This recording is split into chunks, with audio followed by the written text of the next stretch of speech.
నమస్కారం. సిటీ న్యూస్కి స్వాగతం. నేను మీ రామ్చంద్.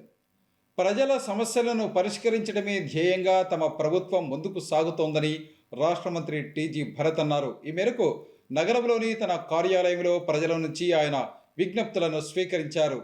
హోటల్ మౌర్యన్ కాంప్లెక్స్లో ఉన్న తన కార్యాలయంలో రాష్ట్ర మంత్రి టీజీ భరత్ జిల్లాలోని వివిధ ప్రాంతాల నుంచి వచ్చిన ప్రజల నుంచి వినతి పత్రాలను స్వీకరించారు.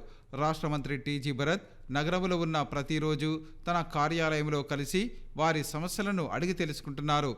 ఈ సందర్భంగా నగరంతో పాటు జిల్లాలోని వివిధ ప్రాంతాల నుంచి ప్రజలు అధిక సంఖ్యలో తరలివచ్చి రాష్ట్ర మంత్రి టీజీ భరత్ను కలిసి తమ సమస్యలకు సంబంధించిన వినతి పత్రాలను అందజేస్తున్నారు. ఈ సందర్భంగా తనను కలిసేందుకు వచ్చిన వారిని అందరినీ ఆప్యాయంగా పలకరిస్తూ వారి సమస్యలను అడిగి తెలుసుకుంటున్నారు.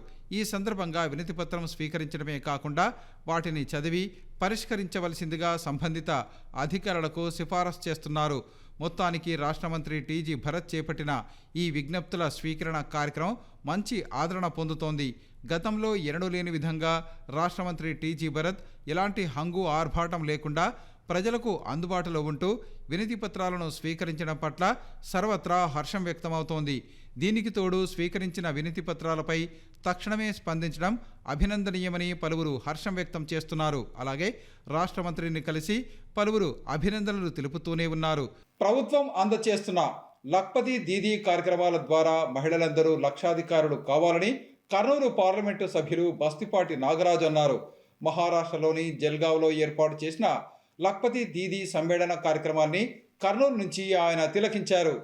మహారాష్ట్రలోని జల్గావ్లో ఏర్పాటు చేసిన లఖ్పతి దీదీ సమ్మేళనంలో భాగంగా ప్రైమ్ ఇండస్ట్రియల్ పార్కులో ఏర్పాటు చేసిన కార్యక్రమంలో స్వయం సహాయక బృందాల మహిళలను ప్రధానమంత్రి నరేంద్ర మోదీ ఘనంగా సత్కరించారు.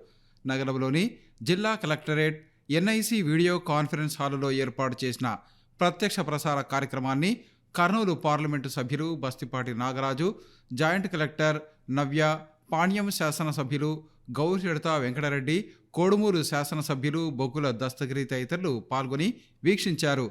ఈ సందర్భంగా కర్నూలు పార్లమెంటు సభ్యులు బస్తిపాటి నాగరాజు మాట్లాడుతూ పొదుపు సంఘాలలోని మహిళలు అందరూ ప్రభుత్వం అందజేస్తున్న ఆర్థిక లబ్ధిని సమర్థవంతంగా సద్వినియోగం చేసుకోవటం చాలా సంతోషంగా ఉందన్నారు. పొదుపు సంఘాల ద్వారా బ్యాంకుల నుండి రుణాలు పొంది సొంతంగా వ్యాపారాలు చేసుకుంటూ సకాలంలో పొందిన మొత్తాన్ని తిరిగి చెల్లిస్తూ అందరికీ ఆదర్శంగా నిలిచారన్నారు. జాయింట్ కలెక్టర్ డాక్టర్ నవ్య మాట్లాడుతూ పొదుపు సంఘాలు ఏర్పాటు ద్వారా మహిళలు వివిధ పరిశ్రమలు ఏర్పాటు చేసుకుని స్వయంగా వృద్ధి చెందే అవకాశం ఉంటుందన్నారు. ఈ పథకం ద్వారా వడ్డీ లేకుండానే రుణాలను మంజూరు చేయడం జరుగుతుందని, వాటిని సకాలంలో చెల్లించిన వారికి ఇంకా అధిక మొత్తంలో మళ్లీ రుణాలు ఇవ్వటం జరుగుతుందన్నారు.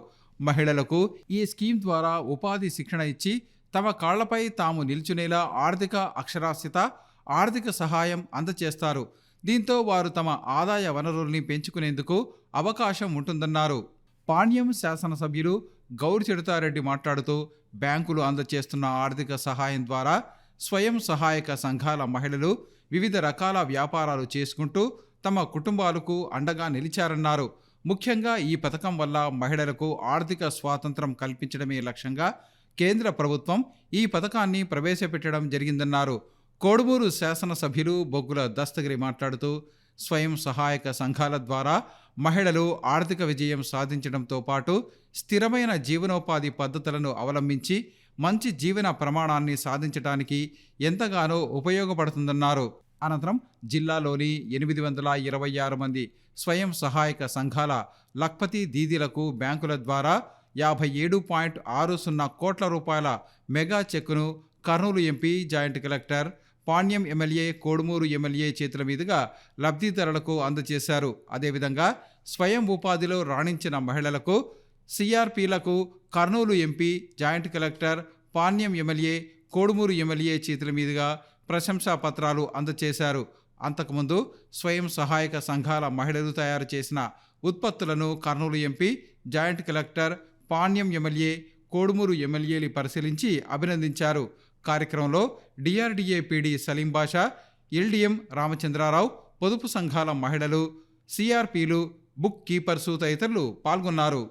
కేంద్ర ప్రభుత్వం ప్రవేశపెట్టిన వక్ఫ్ బిల్లులో ఉన్న అభ్యంతరకర అంశాలను తొలగించాలని all India Muslim minorities council chairman Syed Mahmood Peer అన్నారు. ఈ మేరకు నగరంలోని దర్గా పీఠాధిపతులతో కలిసి రాష్ట్ర మంత్రి టీజీ భరత్ను కలిసి వినతి పత్రాన్ని అందజేశారు. కేంద్ర ప్రభుత్వం ప్రవేశపెట్టిన వక్ఫ్ అమెండ్మెంట్ బిల్లులోని అభ్యంతరకర అంశాలను సవరించాలని కోరుతూ రాష్ట్ర మంత్రి టీజీ భరత్కు all India Muslim minority council chairman ఆధ్వర్యంలో దర్గా పీఠాధిపతులు వినతి పత్రాన్ని సమర్పించారు. ఈ సందర్భంగా వారు మాట్లాడుతూ కేంద్ర ప్రభుత్వం ప్రవేశపెట్టిన వక్ఫ్ అమెండ్మెంట్ బిల్లు 2024లో చాలా లొసుగులు ఉన్నాయని, అసలు ఈ బిల్లును భారతదేశంలోని ఏ ముస్లిం సంఘాలను, న్యాయవాదులను మరియు పీఠాధిపతులను మరియు ఇతర మత పెద్దలతో సంప్రదించకుండా రూపొందించారన్నారు. వక్ఫ్ చట్టంలోని ఇంచుమించు 40 చట్టాల సవరణలకై ప్రవేశపెడుతున్న ఈ బిల్లును వ్యతిరేకిస్తూ పార్లమెంటులో రసాభాస జరిగిందని, దీనితో ఈ బిల్లుపై ఒక జాయింట్ పార్లమెంటరీ కమిటీని ఏర్పాటు చేశారన్నారు. అందుకే ఈ బిల్లులో అన్ని ముస్లిం సంఘాలను, న్యాయవాదులను మరియు పీఠాధిపతులను మరియు ఇతర మత పెద్దలతో సంప్రదించి ఈ బిల్లులోని అభ్యంతరకర అంశాలను తొలగించి వక్ఫ్ బోర్డు వాటి ఆస్తులు మరియు దర్గా పీఠాధిపతుల హక్కులను కాపాడుతూ ముస్లింలకు న్యాయం చేసేలా చేయాలని వారు కోరారు. దీనిపై ముఖ్యమంత్రితో పాటు జాయింట్ పార్లమెంటరీ కమిటీ సభ్యులకు ఈ విషయాన్ని చెప్పాలని రాష్ట్ర మంత్రి టీజీ భరత్ను కోరారు. అలాగే మంత్రి టీజీ భరత్ను కోరుతూ ఈ విన్నపాన్ని రాష్ట్ర ముఖ్యమంత్రి నారా చంద్రబాబు నాయుడు దృష్టికి తీసుకువెళ్లాలని, అలాగే తమకు ముఖ్యమంత్రితో అపాయింట్మెంట్ ఇప్పించాలని వారు రాష్ట్ర మంత్రి టీజీ భరత్ విజ్ఞప్తి చేశారు.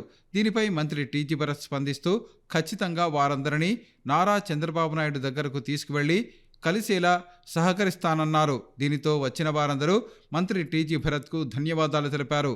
ఈ కార్యక్రమంలో all India Muslim minorities council chairman Syed Mahmood Peer, Roza dargah పీఠాధిపతి సయ్యద్ దాదా బాషా ఖాద్రీ, కాలిక్ లింగా దర్గా పీఠాధిపతి సయ్యద్ మాసూమ్ పీర్ ఖాద్రీ, జీబీ దర్గా పీఠాధిపతి సయ్యద్ అధర్ పాషా, వక్ఫ్ ప్రొటెక్షన్ ఫోరం షేక్ మునావర్, సుల్తానియా మసీదు ముతవల్లి నూర్ మహమ్మద్, సయ్యద్ రియాజ్ ఖాద్రీ తదితరులు పాల్గొన్నారు.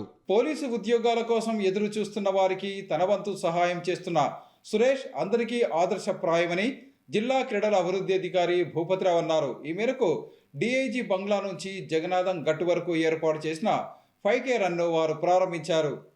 బి క్యాంపులో ఉన్న డిఐజీ బంగ్లా నుండి జగన్నాథం గట్టు వరకు సురేష్ ఆధ్వర్యంలో ఏర్పాటు చేసిన 5K రన్ను జిల్లా క్రీడల అభివృద్ధి అధికారి భూపతిరావు, ప్రముఖ న్యాయవాది శ్రీధర్ రెడ్డి ముఖ్య అతిథులుగా హాజరై ప్రారంభించారు. ఈ కార్యక్రమంలో జిల్లా ఒలింపిక్ సంఘం అధ్యక్షుడు బొల్లవరం రామాంజనేయులు తదితరులు పాల్గొన్నారు. ఈ సందర్భంగా జిల్లా క్రీడల అభివృద్ధి అధికారి భూపతిరావు, ప్రముఖ న్యాయవాది శ్రీధర్ రెడ్డి, జిల్లా ఒలింపిక్ సంఘం అధ్యక్షుడు రామాంజనేయులు మాట్లాడుతూ పోలీసు ఉద్యోగాల కోసం ప్రయత్నిస్తున్న వారికి సురేష్ చేస్తున్న సహకారం మరవలేదన్నారు. పోలీసు ఉద్యోగాల కోసం వేచి చూస్తున్న వారికి ఉపయోగపడే విధంగా 5K రన్ను నిర్వహించడం అభినందనీయమన్నారు. ఈ పోటీలో గెలుపొందిన వారికి బహుమతులను అందచేయనున్నట్లు వివరించారు. సురేష్ సహకారంతో ఎంతో మంది పోలీసు కానిస్టేబుళ్లుగా సెలెక్ట్ అయ్యారని వివరించారు. భవిష్యత్తులో కూడా మరికొంతమంది పోలీసు ఉద్యోగాలు సాధించేందుకు సురేష్ సహకారం అందిస్తుండడం అభినందనీయమన్నారు. ఈరోజు మన సురేష్ గారి అకాడమీ ఆధ్వర్యంలో ఇక్కడ నుంచి అంటే మన డిఐజీ బంగ్లా దగ్గర నుంచి జగన్నాథ్ గట్టు వరకు 5K రన్ నిర్వహించడం జరుగుతుంది. ఈయన వచ్చేసి మన పోలీస్ ట్రైనింగ్ వాళ్ళకు ఎక్కువ కోచింగ్ ఇస్తూ ఉంటారు, చాలా ఫ్రీగా కూడా చేస్తారు ఈయన సోషల్ వర్క్ మాదిరి. సో ఈరోజు ఈ ట్రైనింగ్లో భాగంగా ట్రైనింగ్ అయిన పిల్లలందరికీ ఈయన ఒక టెస్ట్ మారి ఆర్ సంథింగ్ జస్ట్ ఎంకరేజ్మెంట్ మారి ఇక్కడ నుంచి ఒక 5K రన్ పెట్టి ఎవరైతే ప్రథమ స్థానం, ద్వితీయ స్థానం, తృతీయ స్థానం వస్తారో వాళ్ళందరికీ మెడల్ అందజేయడం జరుగుతుంది. ఈ రకంగా వీళ్ళందరినీ ప్రోత్సహిస్తున్న మన సురేష్ గారికి నా ధన్యవాదాలు. అట్లే మిగతా రామాంజనేయులు కానీ డిఐజీ భూపతిరావు గారికి అందరికీ నా ధన్యవాదాలు. పోలీసు వాళ్ళకి శిక్షణ ఇస్తూ ఎంతోమందికి పోలీసు జాబులు రావడం జరిగింది. ఇంకా మున్ముందు కూడా మంచి ఉన్నతమైన క్రీడాకారులను తయారు చేయాలని చెప్పి జిల్లా క్రీడా ప్రాధికార సంస్థ తరఫున మేము కోరడమైనది. ఇలాంటి వ్యక్తులు ఉండడం వలన స్పోర్ట్స్ డెవలప్మెంట్ అవుతుంది. ఇలాంటి ర్యాలీలు, ఇలాంటి కార్యక్రమాలు ఇంకా మున్ముందు బాగా సక్సెస్గా చేయాలని చెప్పి మేము కోరడమైనది. ఈరోజు మినీ మారాథన్ 5 కిలోమీటర్ల పరుగు పందాన్ని పెట్టి వారికి ప్రోత్సాహ బహుమతులు అందజేయడం అనేది చాలా సంతోషం. దీనికి మన స్పోర్ట్స్ ప్రమోటర్ శ్రీధర్ రెడ్డి గారు, డిఎస్డిఓ భూపతిరావు గారు, మిగతా కోచ్లు అందరూ వచ్చి, అలాగే పీఈటీ మహాబాషా గారు వచ్చి వీళ్ళని అందరినీ ప్రోత్సహిస్తున్నందుకు చాలా సంతోషం. ఈ రన్ విజయవంతం కావాలని చెప్పి కోరుకుంటున్నాం. Thank you. కర్నూలు నగరంలోని డిఎస్ఏ అవుట్డోర్ స్టేడియంలో జాతీయ క్రీడా దినోత్సవం సందర్భంగా నిర్వహించిన విలువిద్య పోటీలకు ముఖ్య అతిథులుగా ప్రముఖ న్యాయవాది శ్రీధర్ రెడ్డి, డిఎస్డిఓ భూపతిరావు హాజరయ్యారు. ఈ సందర్భంగా క్రీడాకారులను వారు పరిచయం చేసుకుని పోటీలను ప్రారంభించారు. అనంతరం జరిగిన సమావేశంలో వారు మాట్లాడుతూ మేజర్ ధ్యాన్ చంద్ జయంతి సందర్భంగా ఈ నెల 22 నుంచి 29 వరకు జాతీయ క్రీడా దినోత్సవంలో భాగంగా ఈరోజు విలువిద్య పోటీలు నిర్వహిస్తున్నామన్నారు. విద్యార్థులు చదువుతో పాటు క్రీడల్లో రాణిస్తే ఉజ్వల భవిష్యత్తు ఉంటుందని తెలిపారు. ముఖ్యంగా విలువిద్య క్రీడ మన దేశ సంప్రదాయ విలువిద్య అని తెలిపారు. ఈ క్రీడలో సాధన చేయటం వల్ల ఏకాగ్రత పెరిగి చదువుల్లోనూ రాణిస్తారన్నారు. కార్యక్రమంలో విలువిద్య సంఘం కార్యదర్శి నాగరత్నమయ్య, విలువిద్య సంఘం chief patron doctor Praveen Kumar, విలువిద్య సంఘం అధ్యక్షులు సునీల్ కుమార్, జాయింట్ సెక్రటరీ భరత్, వంశీకృష్ణ, శిక్షకులు ఈదుల బాలాజిరెడ్డి, రాజు, క్రీడాకారులు, తల్లిదండ్రులు తదితరులు పాల్గొన్నారు. అండర్-9 ఇండియన్ బో బాలుర విభాగంలో ప్రథమ, ద్వితీయ స్థానంలో విమల్ ఇషాన్ నిలిచారు. అండర్-14 ఇండియన్ బో బాలుర విభాగంలో ప్రథమ, ద్వితీయ, తృతీయ స్థానాల్లో మల్లికార్జున, భరత్, రామ్ చరణ్ నిలిచారు. అండర్-12 రికవరీ బో బాలికల విభాగంలో ప్రథమ, ద్వితీయ, తృతీయ స్థానంలో అద్వితి, కియానా, ఆద్య నిలిచారు. అండర్-12 రికవర్ బో బాలుర విభాగంలో ప్రథమ, ద్వితీయ, తృతీయ స్థానంలో ఇషాంత్, యోగజ్ఞ, పార్థచంద్ర నిలిచారు. ఇవి ఈనాటి సిటీ న్యూస్. తిరిగి రేపు ప్రసారమయ్యే సిటీ న్యూస్లో మళ్ళీ కలుసుకుందాం. అంతవరకు సెలవు. నమస్కారం.